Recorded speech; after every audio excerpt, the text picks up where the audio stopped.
siang sahabat pemirsa podcast Visip UTM Ngehits. Kita bertemu kembali. Kali ini saya bersama pemateri yang benar-benar ngehits ya. Di sini saya bersama dosen Miss Via. Dosen Miss Via ini adalah dosen PR, mata kuliah PR atau kebidangan di Humas. Ini lulusan dari kampus ternama di Indonesia juga. Kebetulan juga alumni dari Prodi Komunikasi UTM. Dulu juga merupakan salah satu alumni yang favorit juga. Kita sambil kenalan dulu sama Miss Via. Selamat siang Miss, apa kabar? Siang, apa kabar? Gimana ya? Baik nggak ya? Iya baik deh. Baik ya, iya kalau bisa yang baik-baik aja Miss. Oke, baik-baik, sehat. Tambah gemuk kayaknya. Tambah gemuk ya? Oh iya betul. Ngomong-ngomong di pandemi ini apa kesibukannya nih selain ngajar Miss? Sibuk apa ya? Banyak sih kesibukan saya, mulai dari ngurus anak, ngurus rumah. Istri soleha itu ya? Iya, istri soalnya. Kemudian yang sekarang yang lagi jadi fokus saya lagi proses pembukaan pabrik. Oh gitu. Satu pabrik, terus sama ada lagi yang terbaru kita lagi coba untuk buka ekspedisi, gitu. Usaha ekspedisi. Gitu. Pabrik ini pabrik produk apa Miss kira-kira? Rokok. Oh rokok ya. Iya. Di wilayah Bangkalan. Bangkalan. Oh keren Miss, keren. Itu sih yang lagi fokus sekarang, selain ngajar ya maksudnya. Kalau ngajar kan kita udah pasti nih jadwalnya seminggu 2 kali aja gitu. Jadi gitu. selebihnya saya fokus sama itu dulu gitu. Jadi selain pakar di bidang PR gitu, sekarang mulai masuki di bidang bisnis gitu ya? Bisnis, betul. Kan kita tahulah ya, kesibukan nggak bisa itu aja. Kalau monoton kita pasti bosan, pasti boring dan nggak berkembang gitu. Kita juga harus berani keluar dari zona nyaman kita. Kita udah nyaman nih ngajar gitu kan, udah nyaman ngajar, kesibukannya udah stuck ini gitu. Menurut saya udah nyaman, ya sekarang saya sudah harus keluar untuk cari sesuatu yang baru, cari pengalaman baru, cari penghasilan di luar dari gaji. Gitu. Betul. Oh. Ya, siang ini kita bisa sharing-sharing ya Miss ya. Oke, ini tentang santai aja PR. boleh kan ya? Boleh. Kita memang harus santai kan, biar jangan terlalu serius Mas. biar semua jalan dengan lancar gitu. Okay. Kita sharing-sharing sama teman-teman mahasiswa khususnya Okay. di Prodi Kom, Visip maupun di luar Fakultas Visip ya. Tentang PR nih Miss, kira-kira public relation itu intinya tuh seperti apa sih? Biar semua orang yang bukan yang mendalami ilmu komunikasi bisa tahu dengan mudah gitu tentang PR. PR itu profesi ya. Saya juga sebelum di UTM, sebelum di BCA juga sudah bekerja sebagai seorang public relation. Jadi PR itu sebuah profesi yang job desk-nya atau pekerjaannya lebih fokus untuk menjembatani sebuah hubungan. Hubungan itu bisa eksternal dan hubungan secara internal gitu. Ya. Jadi kalau internal, hubungan, komunikasi di dalam sebuah perusahaan itu kita yang handle. Betul. Tentang kebijakan, tentang hubungan relationship internal perusahaan gitu ya. Kemudian kalau di luar perusahaan itu bisa kita hubungan sama masyarakat di sekitar perusahaan. Kemudian kita yang handle bagaimana sih kita harus berkomunikasi sama media, sama pers. Kemudian kita bisa berkomunikasi sama membina hubungan yang baik dengan pemerintahan gitu. Itu sih yang job desk utamanya gitu. Dan tujuannya ya pasti untuk membuat nama baik sebuah perusahaan atau organisasi itu lebih baik dan jadi yang terbaik gitu. Jadi lebih menitik beratkan pada relasi ya misalnya di sini ya. Relasi yang kita bisa lakukan sehingga itu bisa mencapai tujuan-tujuan tertentu seperti itu. Membina sebuah relasi sih. Membina itu kan nggak gampang ya. Menciptakan itu mungkin mudah, tapi untuk membina, untuk jadi hubungan yang lebih baik, bertahan jadi lebih baik itu yang susah. Membina relasi betul. Itu yang susah. Nah, kira-kira nih Miss, urgensi suatu relasi itu sebatas apa sih? Sesignifikan apa ya? Kira-kira? Menurut saya saking hebatnya power dari sebuah relasi. Itu kalau saya suruh milih, saya sering banget katakan sama mahasiswa, kalau saya suruh milih nih, uang atau relasi, pasti saya milih relasi gitu. Dibanding uang, kalau uang bisa habis ya, maksudnya kasih uang 10.000 sama satu relasi, saya pasti akan milih satu relasi. Karena uang 10.000 udah bisa habis pada saat itu, tapi kalau satu relasi ini bisa saya kembangkan untuk apa sih, kamu punya apa, bidang apa, pekerjaanmu apa, dan lain sebagainya. Itu bisa tembus ke lain-lainnya, itu bisa menghasilkan sesuatu yang lebih long time gitu loh, daripada yang cuman uang short time hasilnya, jadi cuman ya udah habis gitu. Tapi kalau relasi itu terus dan itu bisa sangat menghasilkan untuk kehidupan kita. Makanya saya selalu bilang sama mahasiswa, kalau jangan pernah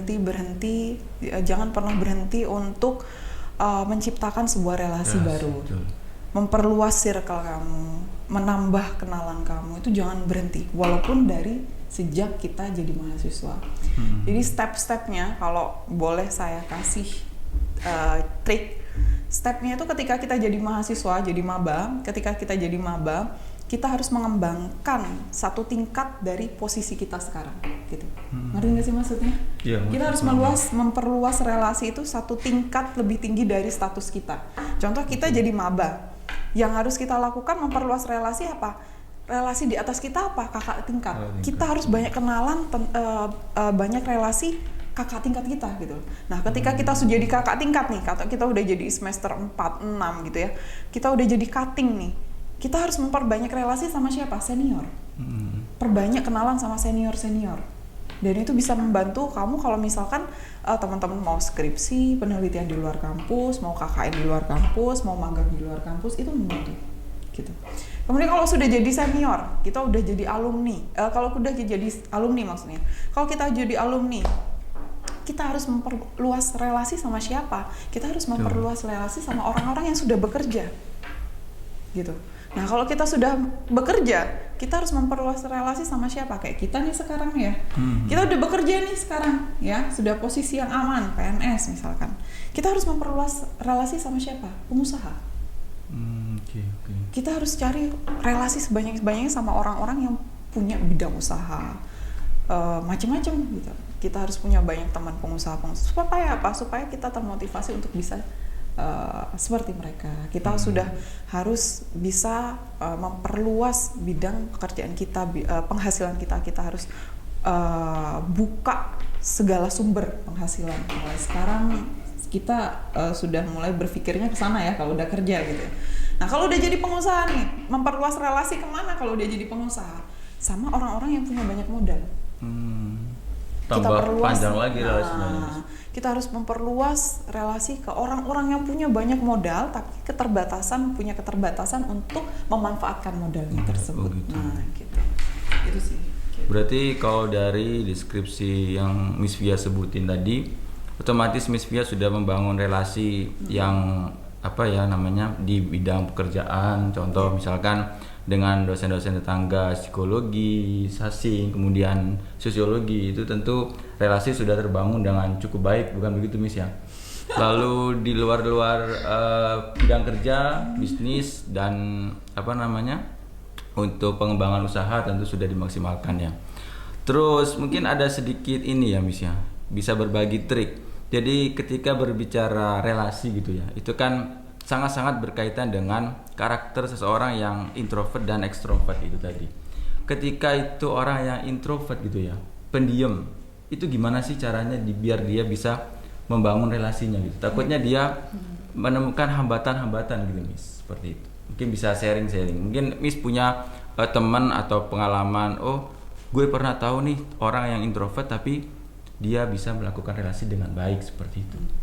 Jadi memang nggak semua orang itu bisa punya bakat untuk membangun relasi gitu ya. Nggak semua orang bisa berkomunikasi dengan baik sehingga bisa diterima oleh berbagai kalangan gitu ya. Ada juga satu golongan atau satu orang atau satu kelompok misalkan yang mereka itu introvert, atau ada orang-orang yang memang nggak bisa gitu loh berkomunikasi sama orang, dan ada orang-orang yang memang dia lebih happy kalau dia sendiri gitu. Betul. Nah, itu ada kan? Ada ya orang-orang seperti itu, dan rugilah orang-orang yang seperti itu menurut saya gitu ya, rugilah orang-orang yang seperti itu gitu.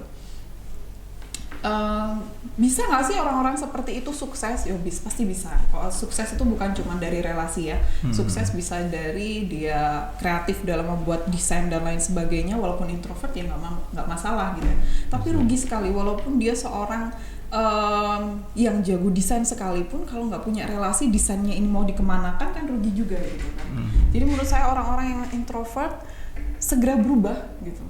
Jangan dipelihara introvertnya. Sama dengan menurut saya orang-orang introvert itu pasti ada sesuatu, entah itu mungkin dia itu insecure, entah itu dia punya rasa yang nggak pede gitu kan, atau dia merasa sesuatu ada sesuatu minus di tubuhku, ada sesuatu minus di diriku yang itu membuat aku membatasi diriku dengan orang lain.